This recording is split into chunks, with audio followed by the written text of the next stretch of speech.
Hey, good morning to all of you. Welcome again to Prairie Church. We're really glad that you're here. My name is Jesse. I'm one of the pastors here. And hey, for this part of our service, you're just going to need a couple of things. You're going to need a Bible, so go ahead and get that ready. If you didn't bring one, we always provide some in the seat somewhere around you. A lot of us use our phones too. The Bible app's great. Second thing, you're going to maybe want something to write with. And so right now, all of our campuses, ushers, why don't you guys come forward? And if you want to take some notes, just raise your hand, okay? And they will find you. Hey, let's just do a couple things here real quick as we get going. This fall, and we're going to hear more about this from your campus pastor a little bit later, but we're going to be walking through the book of Corinth. As an entire church, all 6 of our campuses, all of our small groups walking through, and our discipleship team has made just this fantastic resource. It's available at the connection desk for you to purchase. I just want to encourage you, go pick this thing up. I mean, it's incredible. And whether you're in a group or whether you're just kind of walking through it individually, make sure you grab that and take a step along with us this fall. It's going to be really good. Second thing is this. Last weekend, our Fort Dodge campus, you guys went to 3 services on a Sunday. And we just think that's fantastic. We just want to give you guys a hand for doing that. That's awesome. God's doing some just amazing things at all of our campuses, but just fantastic what he's doing there in Fort Dodge and how that's being led by Pastor Kyle and the team and the volunteers. So there's that, okay? Hey, last weekend, Pastor John kicked us off in a brand new series that we're calling Loaded. Loaded is what we're calling it. And we're calling it that because we're talking about some issues that are just kind of loaded. We live in a country in a time where it seems like everything's loaded. You know, we're increasingly polarized.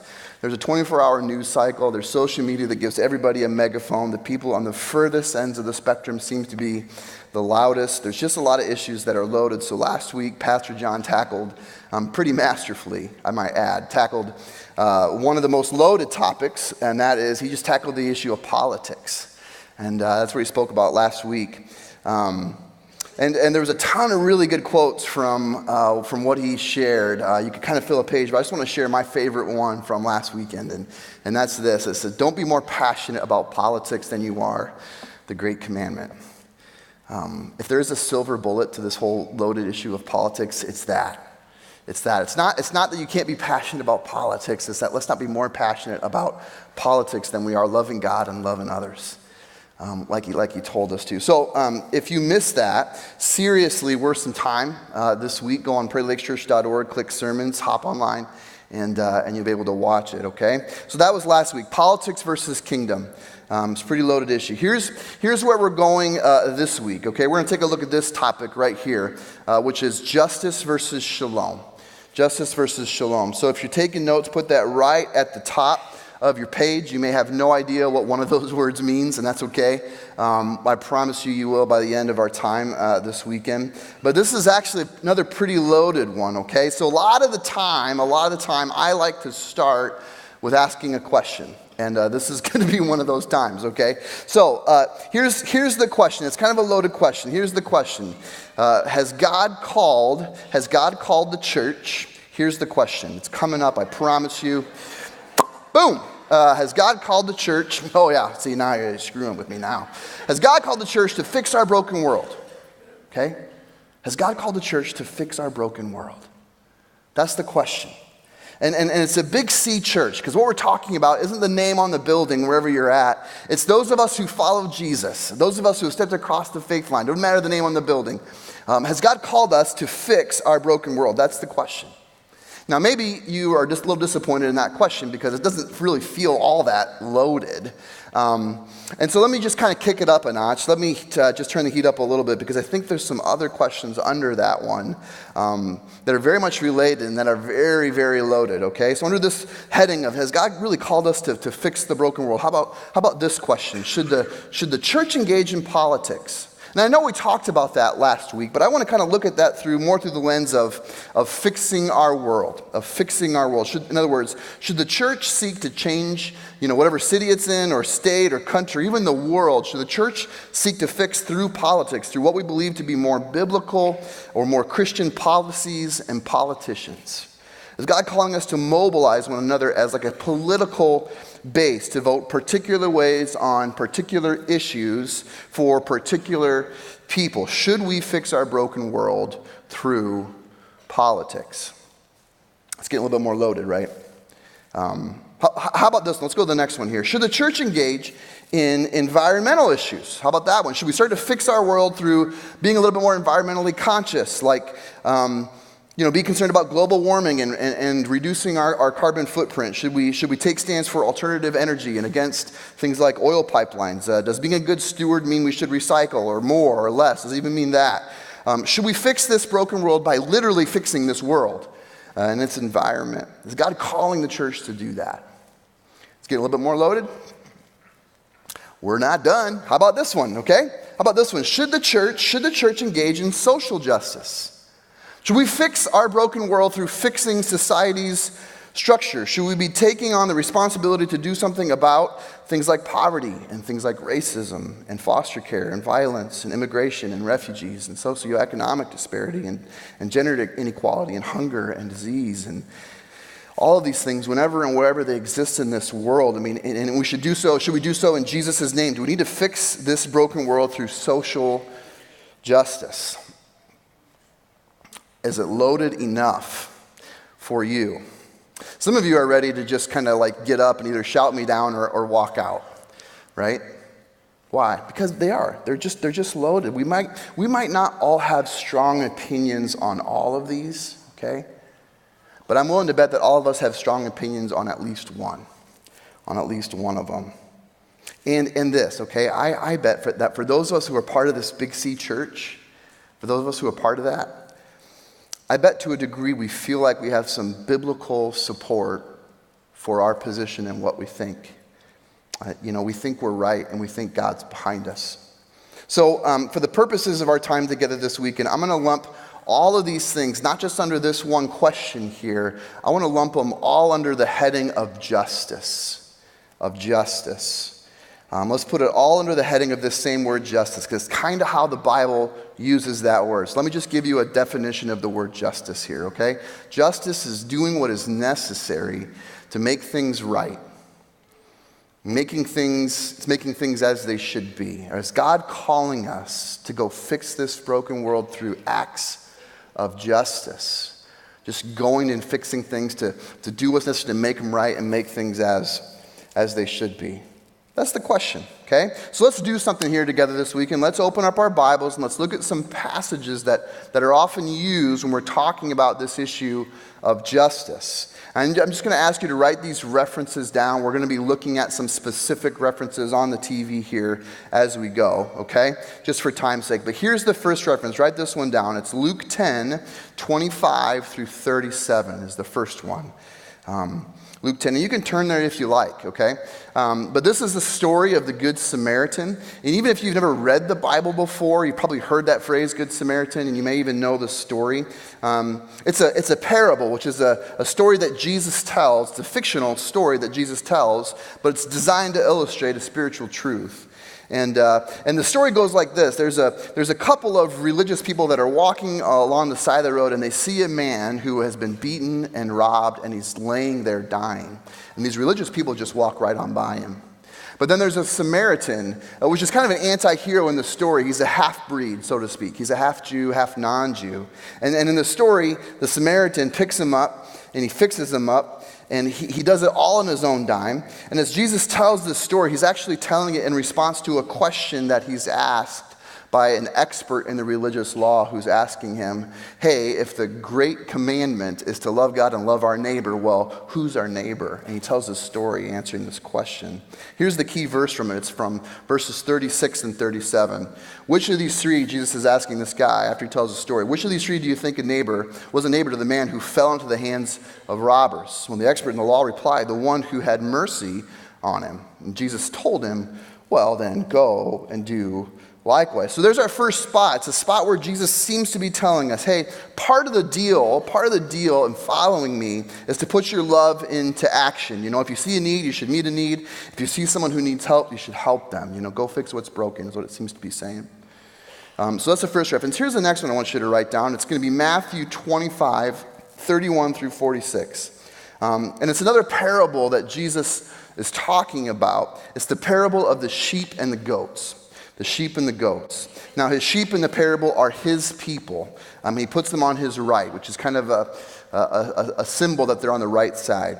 And then the goats aren't his people. These are the people he puts on his left. The picture here is this. It's Jesus as king sitting on his throne at the end of history, and he's deciding, or he's sharing who is going to be in to heaven with him and who is going to be out, right? So here's the key verse from this passage. It's verses 40, and then we're going to look at 45 and 46. So here's verse 40. The king will reply, "Truly I tell you, whatever you did for one of the least of these brothers and sisters of mine, you did for me." Now in the parable, the people, the sheep, are the people who are feeding and clothing and visiting the least of these in prison, and the people who are goats are not. Let's go on to the next one. 45 is going to say this. He will reply, "Truly I tell you, whatever you did not do for me." Now he's talking to the people on his left. "Whatever you did not do for one of the least of these, you did not do for me. Then they will go away to eternal punishment, but the righteous to eternal life." Okay? So the sheep who are on his right, they get in. Because why? In the parable, well, they fed, they clothed, and they visited the least of these. The goats on his left, they didn't feed, they didn't clothe, they didn't visit the least of these, so they don't get in, all right? So it seems pretty straightforward, get to work, get to fixing. So that's the second reference. Here's the final one. It's going to be from James 1, 26 through 27. We're just going to get right into the verse because it's so short. But here's verses 26 and 27 from James 1. "Those who consider themselves religious and yet do not keep a tight rein on their tongues deceive themselves, and their religion is worthless." And it goes on to say in verse 27, "Religion that God our Father accepts as pure and faultless is this, is to look after orphans and widows in their distress, and to keep oneself from being polluted by the world." Okay? So there you've got it, right? You got to care for widows, and you got to care for orphans. It's another example. Just go fix what is broken. So it seems like God's calling us to do that. Couldn't be more clear, right? And we haven't even really touched on all of the passages in the Old Testament that talk about justice. Several of those. It seems like justice is what God is after. Do what is necessary to make things right. If you're in the Big C church, go fix what is broken. Go do justice in the world, right? All in, ready, break. Well, believe it or not, the Big C church does not all agree on that. I know, weird, right? And there's actually a pretty sharp debate, and we kind of fall along three different camps when it comes to this idea of justice and our responsibility in it as we're talking about fixing or engaging with the world. So if you're taking notes, I want you to go ahead and title this section, Three Approaches to Justice. It's a very creative title. I spent a lot of time thinking about that. It's very memorable, okay? So three approaches to justice. In other words, when it comes to our engagement in the world through these acts of justice, what's our job, okay? So here's the first approach. Number one is this. It's the heaven-centered approach. Which is this idea, the rallying cry here is if you're in this camp is, hey, we're all going to a better place. We're all going to a better place. If we trust in Jesus, we've got heaven waiting for us. Heaven's the better place. Heaven's the better place.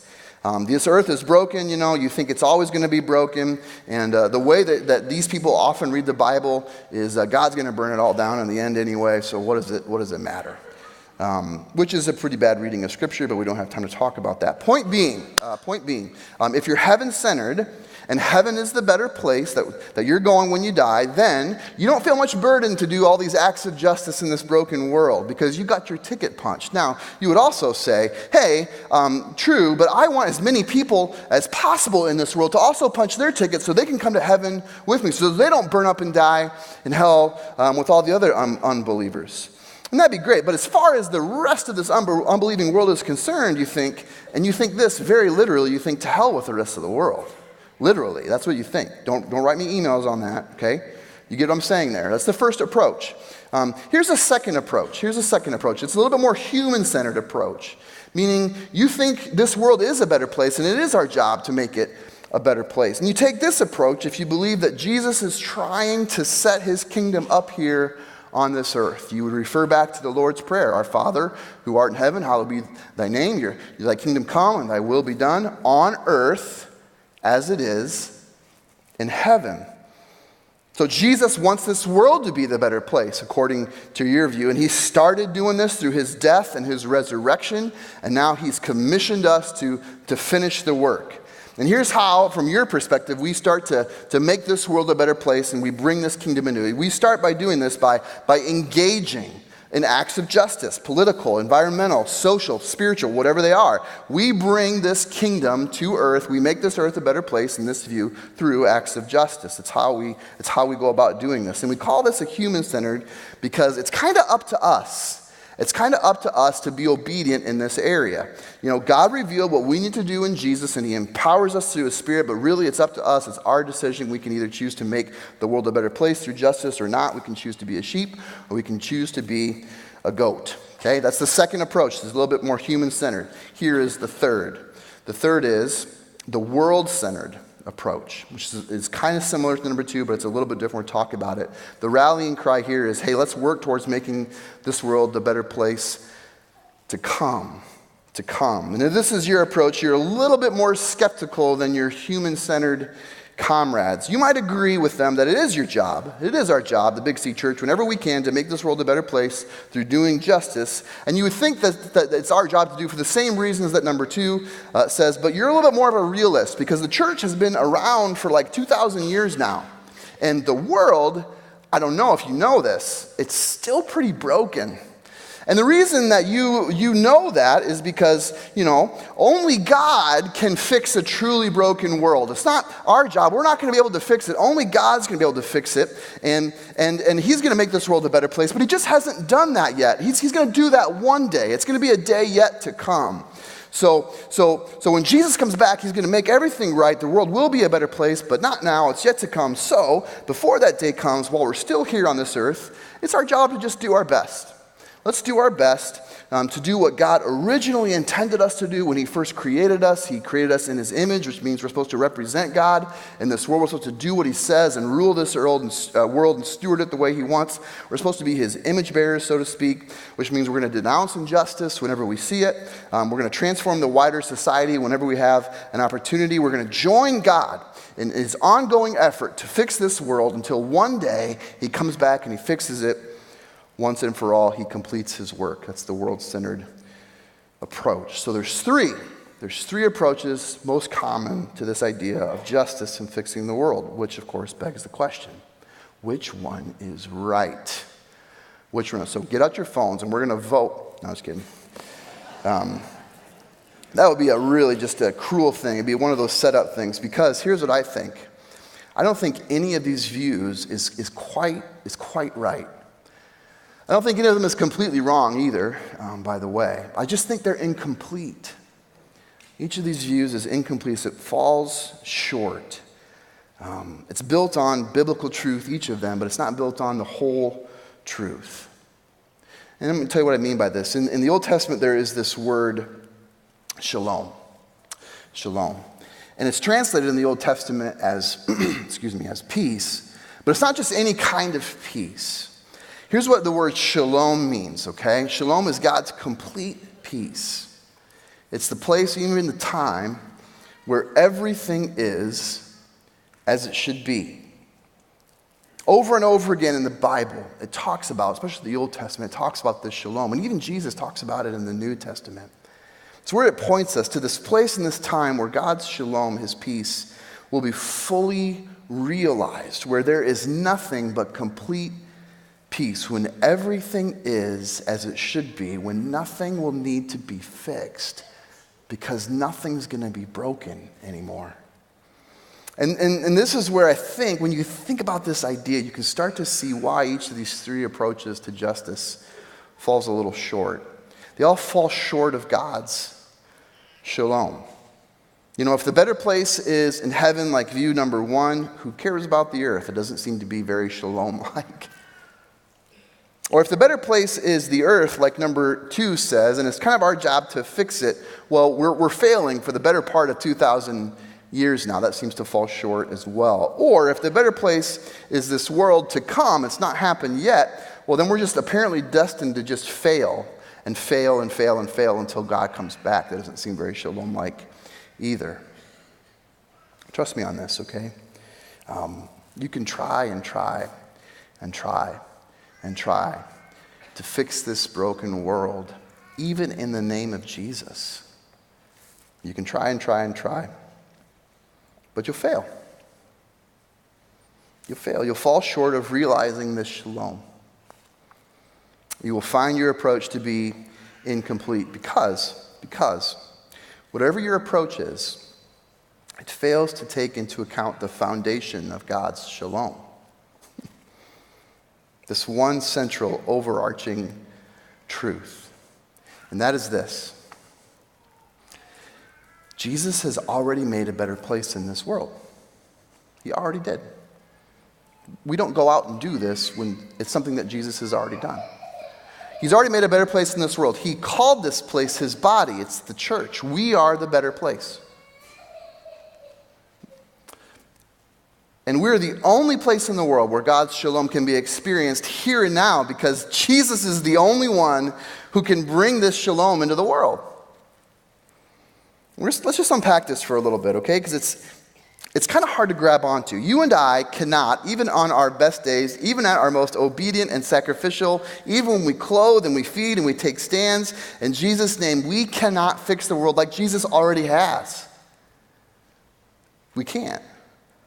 Whenever we venture out into the broken world trying to fix it, we're going to fall short not only of what Jesus and only Jesus can do, we're going to fall short of what Jesus has already done. There's already a place, listen, there's already a place where everyone's already is forgiven of their sin. It's God's people, it's the church. There's already a place where everyone gets their needs met, where no one goes hungry or homeless or fatherless. It's here. It's God's people. It's in the church. There's already a place where no one remains lonely and everyone gets to belong. There's already a place where your status isn't determined by how much money you make, or where you live, or how you were educated, or what your last name is, or who you are, or where you've been, or what you've done, or what's been done to you. There's already a place like that. It's here. It's with us, those of us who have stepped across that line of faith and are obedient to Jesus. Now, you might be thinking, like, really? Really? Is the church really? The church is this place. The church has it all together. The church is already this perfect place. You're telling me that there's no lonely people in church? You're telling me that the church is where everyone apparently is just treated fairly all the time, and that the church is just pretty much perfect. It's this place. Is that what you're telling me? Because if so, I think you might need to come back to reality. Okay. You're not wrong. You're not wrong. I'm not saying the church is perfect. We still struggle with sin in the church. I look at a guy in the mirror every single day. It's like that. All right? But what I am saying is this: because the church is the only place full of people who believe in and obey Jesus, if that's the case, then the church is the only place where anyone in this world can go to experience a truly better place, at least in the way God desires. Maybe we sum this up in one statement here, okay? Put this a little bit more clear. The church is not responsible for making this world a better place. The church is called to be the better place that Christ has already made. Okay? The church is not responsible for making the world a better place. The church is called to be the better place that Christ has already made. Sometimes we try to go and we try to do the thing that Jesus has already done, and then we get really frustrated that we can't do the thing that Jesus has already done. And the common sense part of us seems to shut off. Hey, he's already done that, and he's Jesus, and you are not, and I'm not. Listen, I'm not anti-kindness, I'm not anti-feeding the hungry, I'm not anti-environmentalist, I'm not anti-political, I'm not anti-any of those. What I'm saying is this: you can go into the world and try to be kind, and you can go into the world and feed, and you can go into the world and take care of the environment, you can go into the world and push good policy and all of that. There's no law against that, but listen, anybody can be kind. The church does not have a corner market on that. Anyone can feed. Anyone can be environmentally conscious. Anyone can be politically active. And maybe we all should. Maybe we all should. But truthfully, there's a lot of organizations out there who can do all of that, and they can do all of those things, and they can do it better than the church ever could or ever will be able to do. Because why? Because they have a lot more money, they have a lot more people, they have a lot more approval. All those things are great, honestly. I'm not anti any of things, but all of those things ultimately fall short of making the world a completely better place in the way that only God can through Jesus. Because all of those things, as necessary as they are not as necessary as Jesus. And all of those things, as good as they are, aren't as good as Jesus. All of those things, as good as they are, they're tainted by sin and sinful people, right? They just are, and this sin just seems to ultimately undermine even our best intentions and even our best efforts, whether it's in us or in our systems. And until the world believes in Jesus, who can take care of that sin problem and transform people and systems and structures from the inside out, and then connect those people to a body of people who are believing and walking imperfectly, but walking nonetheless, until they believe in what only Jesus can do and what Jesus has already done, then all of our good efforts will fall short of what God ultimately wants for them. You can and you should give someone food in Jesus' name, right? But Jesus is better, and he's better food.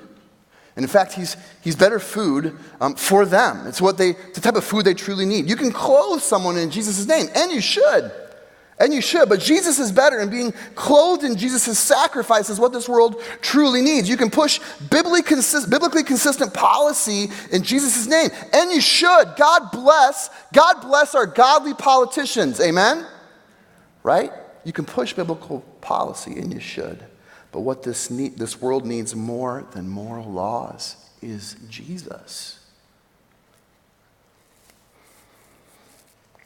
I just want to challenge you on this. Don't think for a second that you've changed someone's life by just giving them something to eat. Because what they need even more is a community of people who will continue to feed them both physically and spiritually until they can feed themselves. Don't pat yourself in the back for simply clothing someone, because what they need is to be clothed in Jesus' love and his sacrifice for them, becoming new from the inside out. And what they need is a community of people to remind them of that whenever they gather. Don't trick yourself into thinking that we can make our country into the better place that God desires simply by striking down moral laws and replacing them with better ones. Israel had plenty of perfectly moral laws, right? Israel had 613 perfect laws given from God. There's no need to change the political policy in Israel. And look how it worked out for them. What this world needs more than moral laws is for Jesus to write his law on their hearts through a relationship with him. It's not our job to make the world a better place. Jesus has already done that. He's already done that in us. It's in the church. Okay, which of course begs the question, yet another one. If that's not our job, then what is our job? What is our job? This is where we're going to end, okay? And just one final slide, we're going to leave this up. Here's the deal. Since Jesus has already made a better place in the world, and it's us, it is not our job to engineer or otherwise fix our world. Rather, here's our job. It's our job to embrace this better place that Jesus has already made. It's our job to display to the world this better place that Jesus has already made. And it's our job to proclaim to the world this better place that Jesus has already made. Okay? So here's what I'm going to do to end. I want to just invite someone to come up on the stage with me. And she leads an organization that I think gives us a really clear picture of what does it mean to embrace, display, and proclaim that Jesus has already made us the better place. So this is, your name is Aaron. Your name is Aaron. Yes, it is. And first question I want to ask you is, are you seeing anybody? Yes, I am. You are? Happily? It's going well? Okay. Who is that? Oh, yeah, it's me. For 12 years now. Still going okay? You still in? Okay, good. Yeah, still in. All right. Well then, besides being married to me for 12 years, for the last few years, you have worked for an organization here in the Cedar Valley called Love Inc. And then for the last year or so, you've directed that. You've kind of led that organization. I know every single weekend we've got 6 churches that join us. So not everybody from around here knows the Cedar Valley, knows Love Inc. So just take a few minutes just to explain to us, what's Love Inc.? Sure. So Love Inc., which stands for Love in the Name of Christ, short, Love Inc., is an organization that partners churches together in order to meet the tangible needs of the community. So we know that if the church can work together, we can be more effective in meeting the tangible needs and mobilizing people in our churches. Yeah, so Waterloo, Cedar Falls, Cedar Valley area, we've got about 100 churches total. Yeah. How many of those churches does Love Inc. partner We with? have 29 churches. Wow. Yeah. Yeah, it's about a third of the church, yeah. So Love Inc. is a volunteer kind of led organization, just like we are here at Prairie Lakes Church. So you get a lot of people from a lot of different churches who come in and they want to make a difference. They want to go make the world a better place. But kind of like we've been talking about today, we can be a little bit off. We can be a little bit incomplete in our approach. And you get a lot of volunteers that are like that as well. So how do you start to coach people to think a little bit differently about how to do this in a way that Jesus has already done? Right. So a lot of times when we see tangible needs in our community, our knee-jerk reaction is to just fix it. So Yeah. if somebody's hungry, we want to give them food. If somebody needs clothing, we want to give them clothing. If Right. somebody needs a home, we want to give them a home. And I think when you see tangible needs frequently, you realize that just giving somebody food is not enough. You may see them again next week, or you may see them again next month. That oftentimes when we serve and we just give tangible needs away, we're falling short of what the potential is for that person, and we're kind of spinning our wheels in meeting that need. Yeah. So you guys have to coach volunteers in, hey, their need, the people that are coming to our organization is just the same as your need, right? Yes. Yeah, and we do that here at Prairie Lakes through a book called, I think, When Helping Hurts. I borrowed pretty heavily from a book called Endangered Gospel, how fixing the world is killing the church. Really informed a lot of my sermon. I know you guys have a curriculum kind of like that as well. But you try to do this and interact with people through a couple of different ways that starts to proclaim, display, and embrace this better place that Jesus has already done. The first way isn't like a call center, right? People call in and ask, and you got to coach your volunteers how to approach people as they do. Tell us what that's like. Yeah, so we have a call center that's open Monday through Friday, 9 to noon, and we have volunteers who come in to navigate these conversations. And what we're doing is people will call in if they have a specific need, and we will set up appointments for them to go to our local churches to get those needs met. But here's what we also know is, and we have to coach all the time because our tendency is to just meet that tangible need. It's to get kind of quick about it, or to see that the line is long and to want to punch through those conversations. And what we need to coach, and we do this consistently, is that it's quality over quantity. What we're trying to do in these conversations is to not just address a tangible need, but we also want to make sure that we're having a relational, emotional, and spiritual conversation. So in the middle of the conversation, we're asking somebody if they are connected to a church community and or if they want to be connected to one.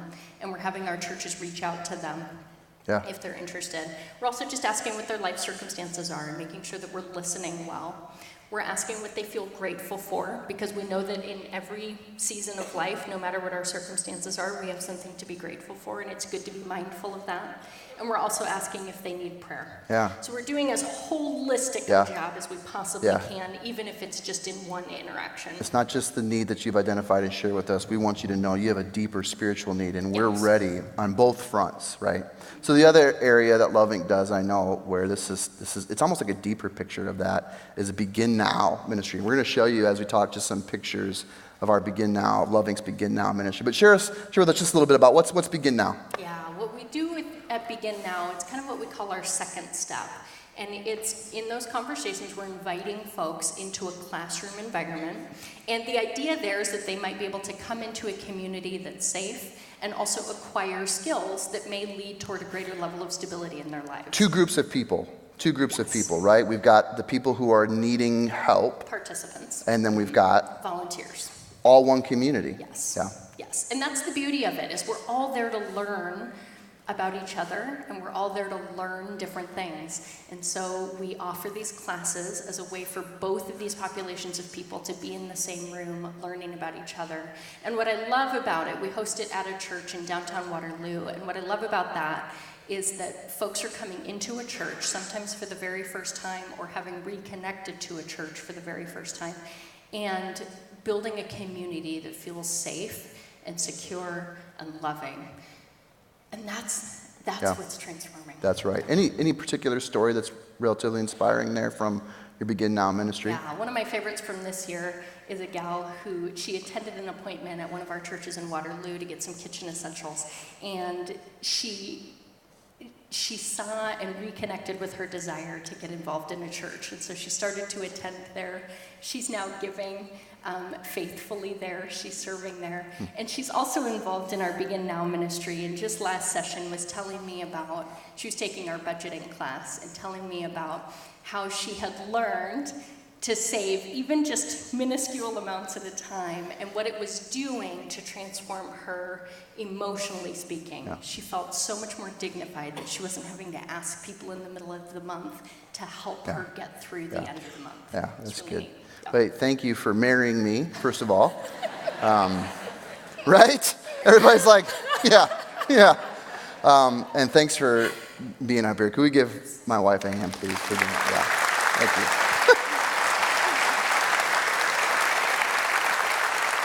It's just a much better approach, right? It's just a much better approach. You know, Jesus really has already made this world a better place through us. And it's just our job to embrace it, to display it, and to proclaim it. Nothing wrong with being kind. Nothing wrong with meeting needs. It's just not good enough. It falls short of what God desires, okay? So let's just kind of pray to that end, and our campus pastor is going to come up and close us down. Father in heaven, thank you so much for your son Jesus, how he's already made us into a better place, God. Forgive us for forgetting that sometimes. Forgive us for kind of taking on the mission ourselves, like it's our job to go fix something that Jesus has already fixed. God, in our efforts to be kind and to do justice, would you help us to not forget your son Jesus and what he's already done?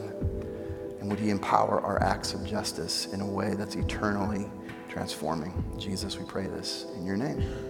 Amen.